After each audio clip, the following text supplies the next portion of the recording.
नमस्कार, जय सियाराम। मैं आचार्य राजेश। प्रिय दर्शकों, हाजिर हूं मैं आप सबके समक्ष अक्टूबर महीने का राशिफल लेकर के।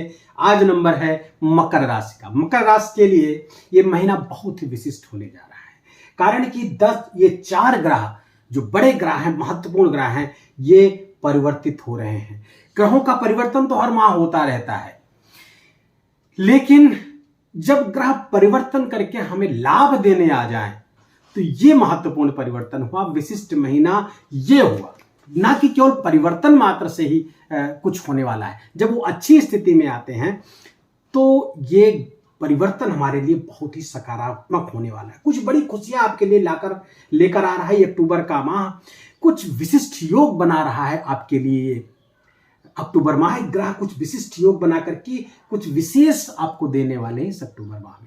मकर राशि के जातकों के लिए ध्यान दें, 7.5 का अंतिम दौर चल रहा है। शनिदेव द्वितीय आ गए हैं, तो अंतिम चरण चल रहा है। अंतिम चरण में शनिदेव कुछ बहुत अच्छा करने वाले होते हैं, फिर भी मानसिक चिंताएं कुछ देते रहते हैं, उससे घबराने की बात नहीं है। आइए पहले भला देश के पहले हम देख लें कि कौन से ग्रह कहां बैठे हुए। इसको भी पहले बता दें कि चंद्र राशि के आधार पर है। गोचर को चंद्र राशि के आधार पर देखने के लिए शास्त्रकारों ने हमें निर्देशित किया है। कुछ शास्त्रकार कहते हैं लग्न के आधार पर भी ये फल देते हैं, खासकर ऐसे ग्रह जो लंबे समय तक कहीं पे किसी ग्रह पे घर पे रहते हैं, जैसे शनि हुआ, गुरु हुए, राहु, केतु, तो इनको लग्न के आधार पर भी देखना चाहिए। मकर राशि के जातकों के लिए शनि धन स्थान का स्वामी धन स्थान पे बैठा है, कामधेनु नामक योग बनाकर। धनेश धन स्थान पे बैठता है तो कामधेनु नामक धन योग बनता है। ज्योतिष के विद्यार्थी जो इस वीडियो को देख रहे हैं, नोट कर लें कि कामधेनु नामक धन योग तब बनता है जब धनेश अर्थात द्वितीय स्थान का स्वामी द्वितीय स्थान में बैठा है। शनिदेव यहां पर बैठे हैं, बली अवस्था में हैं, वक्री हैं और अपनी मूल त्रिकोण राशि कुंभ राशि पर विराजमान है। आपके चतुर्थ स्थान पर गुरु बैठे हुए केंद्र में होकर के, गुरु केंद्र में बहुत महत्वपूर्ण हो जाते हैं। लगभग सारे ज्योतिष ग्रंथ केंद्र के गुरु की बहुत ही प्रशंसा करते हैं। किम कुर्वन्त ग्रहे सर्वा यद केंद्रस्थ बृहस्पति यस्य मतंग युतानाम एको हंत चकेशरी। ये केंद्र का गुरु 1 लाख बुरी योगों को नष्ट कर देता है, अच्छे ग्रहों को और बूस्टअप करता है अच्छा फल देने के लिए। लेकिन यहां मैं बता दूं कि गुरु चतुर्थ में बहुत अच्छा फल नहीं देता है। केंद्र के ये 4 भाव हैं तो यहां पे बहुत अच्छा फल नहीं देते हैं, लेकिन केंद्र में तो है, फल अच्छा देंगे। और मित्र की राशि पर बैठे हुए हैं और भी अच्छा फल देंगे, इसलिए भी क्योंकि गुरु और राहु की जो युति थी, गुरु चांडाल योग बनी हुई थी, इसके कारण से गुरु अपना अच्छा फल नहीं दे पा रहे थे। खासकर दृष्टियां उनकी उतनी अच्छी नहीं हो पा रही थी, तो ये राहु के कारण जो इफेक्टेड थे गुरु चांडाल योग इफेक्टेड था, वो अब भंग हो चुका है। अभी देखने मात्र की बातें हो चुकी हैं, देखने में लगता है गुरु चांडाल योग बना हुआ। राहु वर्तमान में 1 डिग्री का और मध्य में लगभग 18-19 के बाद तो 0 डिग्री के हो जाएंगे और गुरु लगभग 20 डिग्री के, तो फिर ये योग का कोई मतलब नहीं। राहु लगातार मीन राशि की तरफ बढ़ रहे हैं, ट्रांजिट कर जाएंगे। एक बहुत बड़ा परिवर्तन है 5वें ग्रह का। आपके इस अक्टूबर माह के अंत में 30 अक्टूबर को राहु का ट्रांजिट हो रहा है। आपके चतुर्थ स्थान सुख स्थान पर 1.5 साल से बैठे हुए हैं, आपके सुख को बाधित किए हुए हैं, माता जी के स्वास्थ्य को प्रभावित किए हुए, तमाम तरह की परेशानियां दे रहे हैं, भाग्य आपका साथ नहीं दे रहा है, लाभ मार्ग अवरुद्ध किए हुए हैं, व्यय बढ़ाए हुए हैं। इस सब से आपको राहत मिलने वाली है 30 अक्टूबर के बाद में। उस पर हम अलग वीडियो लेकर आएंगे, उसको आप देखिएगा। गुरु का ये हो गया। शुक्र आपके ये 3 भाव खाली हैं, 5वां, 6वां, 7वां। अष्टम पे शुक्र बैठे हुए हैं। अष्टम शुक्र अच्छा फल देंगे, अच्छी जगह है। फिर भी मैं उस पर आता हूं, कुछ उस पर बुरे प्रभाव भी हो सकते हैं, लेकिन अच्छे प्रभाव अधिक हैं। सूर्य और बुध भाग्य स्थान पर बैठे हुए हैं। 19 अक्टूबर तक बुध यहां बैठ करके 9वें से 9वें में बैठ जाता है, तो सौभाग्य राजयोग बना देता है। तो ये सौभाग्य योग से बहुत अच्छे फल आपको प्राप्त होने वाले हैं। भाग्य से बहुत बड़े बड़े काम आपके बनने वाले हैं। सूर्य यहां पर 7 में है, बुधादित्य योग भाग्य स्थान पर बना हुआ है, ये बहुत अच्छा है। अब सूर्य जब 17 अक्टूबर को यहां गोचर कर जाएंगे, तुला राशि पे आएंगे, तो यहां नीच के हो जाएंगे। नीच का सूर्य 1000 राजयोगों को नष्ट कर देता है।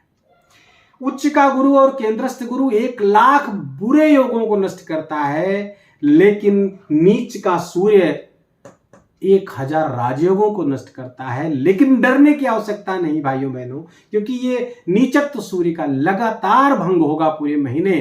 क्यों भंग होगा इस पे चर्चा हम आगे करेंगे। और सूर्य नीच भंग राजयोग देंगे। बुध 7 में बैठे हैं, बुधादित्य योग 10th में बहुत प्रबल होता है, ये इसका फल यहां प्राप्त होगा। मंगल 7 में है, केतु यहां बैठे हुए हैं। बुध और मंगल की ये युति बहुत जबरदस्त राजयोग क्रिएट कर रही है। इसके रिजल्ट पे चर्चा मैं करता हूं बाद में। दोनों भाव खाली हैं। ये रहा पूरे ग्रहों की स्थिति इस महीने अक्टूबर माह में आपके। मंगल यहां से 3 अक्टूबर से आ गए हैं, पहले से ही बैठ गए हैं। सूर्य चूंकि नीच के होने जा रहे हैं 17 अक्टूबर से, तो मंगल देव जो सर्वत्र मंगल ही करते हैं, आगे पहले ही 3 अक्टूबर को बैठ करके सूर्य के नीचत्व को भंग करेगी। पहली दृष्टि है। दूसरी दृष्टि की भी चर्चा करेंगे, दूसरे तरीके से कैसे राजयोग वो नीचत्व भंग हो रहा है सूर्य का। आइए इसके रिजल्ट के बारे में जान लेते हैं। पहले आते हैं स्वास्थ्य आपका, देखते हैं स्वास्थ्य कैसा रहेगा आपका। स्वास्थ्य का स्वामी शनि अपने ही घर पे मूल त्रिकोण राशि में बैठेंगे 2य स्थान पे, लेकिन ध्यान रहे वक्री होंगे। तो स्वास्थ्य को लेकर के आपको थोड़ी सी सावधानी बरतनी है। कहां से? आपको ये 2य स्थान खान पान का, आहार व्यवहार का भी स्थान है। तो आहार व्यवहार यानी कुछ रोग आपको हो सकते हैं, तो अपने खाने पीने पर नियंत्रण रखिएगा तो आपको कोई समस्या नहीं होगी। लेकिन खाने पीने पर नियंत्रण अगर नहीं रखेंगे तो थोड़ी सी समस्या यहां हो सकती है। आहार और विहार दोनों पे, अर्थात उठना, सोना, जगना, इन सबको भी विहार का संज्ञा दी गई है। तो विहार आपका अच्छा हो, समय से पे खाएं, संतुलित खाएं, जितना जरूरी हो उतना खाएं, समय से सोएं, समय से उठें, ये सब करते रहेंगे तो शनिदेव अच्छा फल देंगे, कहीं से कोई समस्या नहीं। धन, अब स्वास्थ्य के स्वामी और अगर रोग ऋणु के शत्रु को देखा जाए तो यहाँ के 6ठे के स्वामी भी आपके भाग्य स्थान पे बैठे, तो रोग ऋण शत्रु आदि से भी मुक्ति मिल रही है। स्वास्थ्य संबंधी भी कोई खास समस्या नहीं है, बस थोड़ा सा सावधानी बरतने की आवश्यकता है। अब दूसरा सुख आता है धन। धन की स्थिति क्या है? धनेश धन स्थान पर बैठा, मैंने बताया कि कामधेनु नामक धन योग बना हुआ है, तो धन आएगा भी और संचित भी होगा। धन आएगा भी और संचित भी होगा, लेकिन धन आना उतनी मात्रा में नहीं हो सकता जितना कि आप चाहते हैं। आपका कोष जिस मात्रा में आप चाहते हैं बढ़े, उस मात्रा में बढ़ सकता है कब? जब शुक्र यहां पर अष्टम बैठ करके आपको अचानक लाभ कराएंगे। शुक्र और शनि की ये लक्ष्मी योग बने हुए हैं। शुक्र अष्टम बैठ करके आपके, अगर ऐसे लोग जो शेयर मार्केट वगैरह का काम करते हैं, वो उन लोगों को जबरदस्त लाभ कराने आए हैं। ये युति निश्चित रूप से आपके धन में जितनी मात्रा में आप वृद्धि करना चाहते हैं वो कर रहे हैं।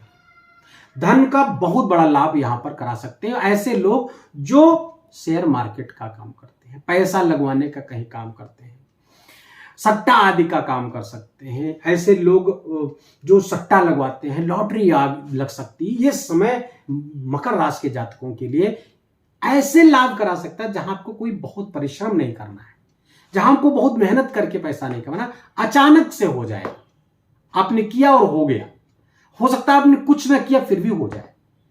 जैसे कि शेयर मार्केट में आप दूसरे का पैसा लगवा रहे हैं, मित्र का, किसी का लगवा रहे हैं, उसमें आपको लाभ हो जाए, आपका हिस्सा आपको प्राप्त हो जाए।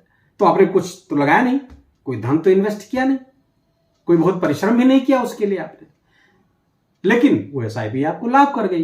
तो ऐसे आपने स्वयं लगा दिया, मान लीजिए आपने स्वयं लगाया, तो उसमें भी लाभ आपको होता दिख रहा है। शेयर मार्केट वगैरह से भी लाभ 100% होगा। ऐसे मकर राशि के जातक जो SIP वगैरह में पैसा लगाना चाहते हैं, इस समय अक्टूबर में आपको लाभ होकर रहेगा। धन की स्थिति भी बहुत अच्छी है और आय की स्थिति को अगर देखें, साथ साथ धन डिपॉजिट बनी, दूसरा सोर्स ऑफ इनकम, इच्छा पूर्ति, ये इसका जो स्वामी है मंगल अपने घर से द्वादश बैठे हुए केंद्र स्थान में। मंगल यहां दिग्बली भी हो जा रहे हैं, सूर्य भी यहां दिग्बली है। तो यद्यपि द्वादश भावेत स्थान अपने द्वादश जाते हैं तो वो व्यय का भाव होता है, लेकिन चूंकि केंद्र में चले जा रहे हैं तो यहां से आपको आय निरंतर बनेगी। और अगर आय आपका कहीं से स्टेट आदि से, राज्य वगैरह से जुड़कर आ रही है तो निस्संदेह आपको लाभ होगा, लेकिन मेहनत आपको इस दिशा में करनी पड़ेगी। आपको कुछ एक्सरसाइज इसमें करनी पड़ेगी, कुछ पेपर वर्क करने पड़ेंगे, इससे आपको लाभ होगा। आय की स्थिति अच्छी है, धनागमन जबरदस्त होगा, डिपॉजिट भी होगा, रुकेगा भी। यहां से शनि धन लाभ आदि तो करा ही रहे हैं। अब आते हैं आपके शिक्षा संतान पे। शिक्षा संतान का स्वामी शुक्र, देखिए शुक्र आपकी कुंडली के मकर राशि के जातकों के लिए योग कारक ग्रह है। योग कारक ग्रह आपका अष्टम गया, तो अयोग कारक ग्रह का अष्टम जाना अच्छा नहीं माना जाता, लेकिन शुक्र एक ऐसा ग्रह है जो अष्टम जाता है तो अच्छा लाभ देगा। और शनि की शुक्र की आपस में दृष्टियां ये लाभकारी, ये आपके लिए सरल नामक विपरीत राजयोग बना के बैठ गए। नहीं, सरल नामक विपरीत राजयोग नहीं बना रहा, लेकिन फिर भी अष्टम जाकर के शुक्र बहुत ज्यादा लाभ आपको दे रहे हैं। यहाँ के शुक्र और शनि का लक्ष्मी योग बना हुआ है, और शुक्र चूंकि केंद्र के स्वामी है और यहां बैठेंगे, और त्रिकोण से शनि यहां से त्रिकोण के भी स्वामी है, केंद्र के स्वामी है, तो एक केंद्र त्रिकोण राजयोग बनेगा, शनि की दृष्टि बनेगी, यही राजयोग बना हुआ है। तो बहुत अच्छा केंद्र त्रिकोण राजयोग भी बना हुआ है। शुक्र यहां से वाणी से लाभ करा सकते हैं, अचानक कहीं से भी सडन लाभ करा सकते हैं। आपका अकल्ट में, ज्योतिष आदि में भी आपका थोड़ा सा मन लग सकता है। तो ये हो गया शिक्षा संतान। भाग्य बहुत जबरदस्त, सौभाग्य योग बना करके बुध बैठे हुए हैं, निस्संदेह बहुत जबरदस्त लाभ आपको होता हुआ दिख रहा है। भाग्य से बहुत सारे काम आपके बनते हैं, ऐसे काम जिसको आपने छोड़ दिया था कभी काम नहीं हो सकता, वो काम भी आपका होता हुआ यहां से दिख रहा है। भाग्य का बहुत जबरदस्त लाभ, और सूर्य साथ में बैठे बुधादित्य योग बना हुआ है, बहुत अच्छा लाभ है। हाँ, पिता के स्वास्थ्य में कुछ समस्याएं हो सकती हैं, थोड़ा सा पिता से बहुत रूडली बिहेवियर आप ना करें, क्योंकि सूर्य के कारण ऐसा हो सकता है। बहुत प्रेम से, श्रद्धा से पिता के साथ मन से आप उनकी सेवा करें तो वहां से लाभ होता हुआ दिख रहा है। लेकिन बुध जब यहां से ट्रांजिट करेंगे, गोचर करेंगे, दशम आ जाएंगे, तो बुध नवम का दशम जाना भी एक तरह के राजयोग है। इसलिए मैंने कहा विशिष्ट है ये मकर राशि के जातकों के लिए ग्रहों का गोचर। अब नवम का दशम जाना एक राजयोग बना रहा है, और साथ में सूर्य बैठे हुए नीच के, लेकिन नीचत्व भंग हो रहा है, क्योंकि अष्टमेश दशमेश अष्टम में और अष्टमेश दशम में, तो ये महागृह परिवर्तन है। ज्योतिष के विद्यार्थी इस बात को जान लें, क्योंकि महागृह परिवर्तन कभी कभी होता है, और इसी कारण से शुक्र के घर में बैठे हैं, और शुक्र सूर्य के घर में बैठा है, इसलिए सूर्य का नीचत्व भंग हो रहा है, नीच भंग राजयोग हो जा रहा है। और यहां पर मंगल, मैंने पहले ही बताया कि आय में जबरदस्त वृद्धि करा सकते हैं सरकार से जुड़ करके, कार्य क्षेत्र में आपको अच्छा लाभ मिल सकता है। लेकिन बुध के साथ केतु बैठा हुआ है, ये थोड़ा सा वाणी में आपके तेजी ला सकता है, कड़वाहट लग सकता है, इसके प्रति सावधान रहे। क्यों? बुध एक नपुंसक ग्रह, न्यूट्रल प्लेनेट है, और सूर्य मंगल के साथ आ गया तो ऊर्जा से भर गया। तो केतु जब साथ हुआ तो इसकी जो एनर्जी है, बौद्धिक क्षमता को इन्फ्लुएंस करेगा, तो इस कारण से वाणी कड़वाहट भरी कभी हो सकती है आपकी, तो इसलिए बहुत सावधान रहिएगा वाणी के प्रयोग को लेकर के। बाकी अन्यथा कहीं कोई चिंता करने की जरूरत नहीं है आपको। स्वास्थ्य वगैरह की स्थिति अच्छी है आपकी, मैंने पहले ही बताया। तो प्रेम प्यार का भी मौसम बहुत अच्छा है आपके लिए, और खास करके जब सूर्य 19 अक्टूबर को यहां पहुंचेंगे तो ये स्थिति और भी अच्छी हो जाएगी, क्योंकि यहां पे शुक्र और अच्छा फल देने लगेंगे।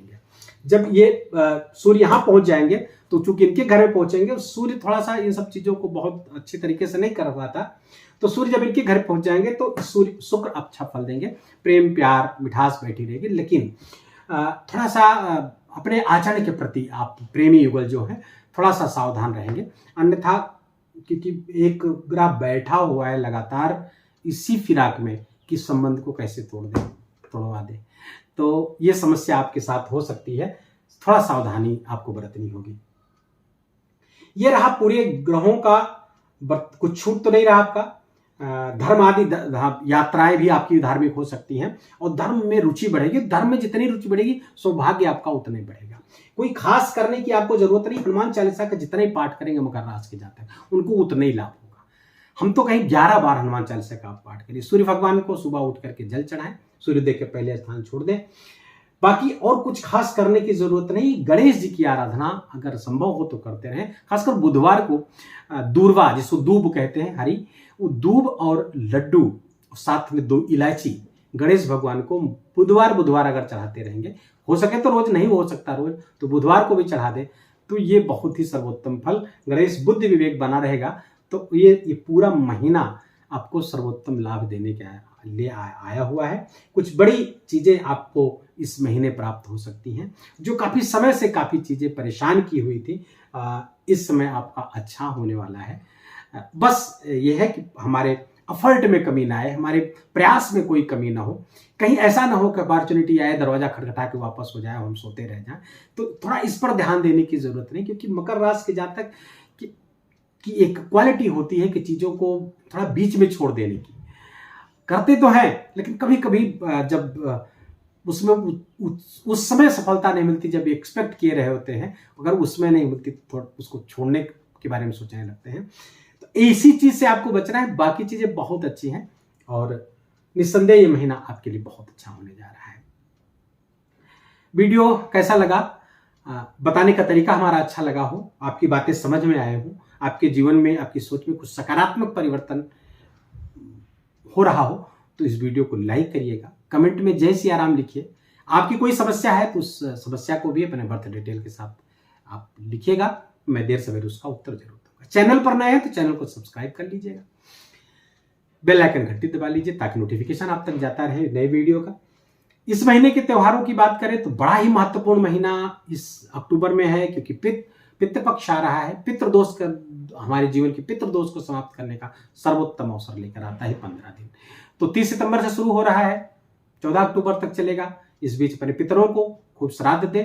प्रायः लोग कमेंट में पूछते हैं क्या हम जब गया आदि चले गए हैं, श्रीमद् भागवत का आयोजन भी कर लिया है, तो भी करें। बिल्कुल, तो भी करें। शास्त्र, तमाम शास्त्र इसके पीछे खड़े हैं, इस मत के पीछे खड़े हैं। शास्त्र सम्मत बातें हैं कि आप श्राद्ध तर्पण कभी भी ना छोड़ें, इसको हमेशा ही करते रहना है। दूसरा, 15 अक्टूबर से नवरात्रि शुरू हो रही, शारदीय नवरात्रि, माँ दुर्गा की आराधना का परम पवित्र महीना। खूब जबरदस्त, बड़ी श्रद्धा के साथ, पूरे मन के साथ, पूरे विश्वास के साथ ये नवरात्रि पर्व मनाएंगे। निस्संदेह सारे ग्रह आपके अच्छे फल देंगे। 28 अक्टूबर को पूर्णिमा है, आश्विन पूर्णिमा। तो ये धन की दृष्टि से ये दिन बहुत अच्छा है, बहुत महत्वपूर्ण है। मैं तो कहूँगा एकादशी से ही आप लोग 25 को एकादशी है, तो हर महीने की एकादशी से लेकर पूर्णिमा तक या चतुर्थी पंचमी तक भी आप चंद्रमा के सामने बैठे, उसकी रोशनी में बैठे, ओम नमः शिवाय का जप करें, चंद्रमा के पौराणिक मंत्र का जप करें। ओम दधिशंख तुषाराभम क्षीरोदारणो संभवम नमामि शशनम सोमम संभोरम कुटभूषणम, इस मंत्र का जप करें तो निस्संदेह आपके धन में वृद्धि होगी। धन आने में जो रुकावट है वो समाप्त होगी। माँ लक्ष्मी प्रसन्न होगी आपसे, क्योंकि हम किसकी उपासना कर रहे हैं? लक्ष्मी जी के भाई की। इसीलिए हम चंद्रमा को मामा कहते हैं, क्योंकि वो माँ लक्ष्मी के भाई है, इसलिए तो चंदा मामा कहते हैं उनको। तो चंद्रमा की उपासना करने से माँ लक्ष्मी स्वतः प्रसन्न होती हैं। भगवान विष्णु की उपासना करने से तो होती ही है, चंद्रमा की भी उपासना करने से माँ लक्ष्मी प्रसन्न होती है। तो पूर्णिमा को करें। एकादशी है 10 अक्टूबर को, इंदिरा एकादशी है। इंदिरा नाम लक्ष्मी का है, तो लक्ष्मी जी की एक तरह से उपासना हो जाएगी। है तो विष्णु जी का व्रत, लेकिन लक्ष्मी जी की उपासना, लक्ष्मी जी प्रसन्न होंगी। 25 अक्टूबर को पापांकुशा एकादशी है। जो लोग एकादशी व्रत करते हैं, ये एकादशी व्रत एक ऐसा है कि इसको सबको करना चाहिए। अगर व्रत ना कर सके तो एकादशी को चावल तो बिल्कुल भी घर में बनना नहीं चाहिए। बस इतना करें। पूरा अक्टूबर महीना बहुत शुभ हो, बहुत मंगलमय हो। भगवान खूब कृपा आप सब पर करते रहें। आज के लिए बस इतना है। शीघ्र हाजिर होते हैं अगले वीडियो में नए विषय को लेकर के। तब तक के लिए जय सिया राम।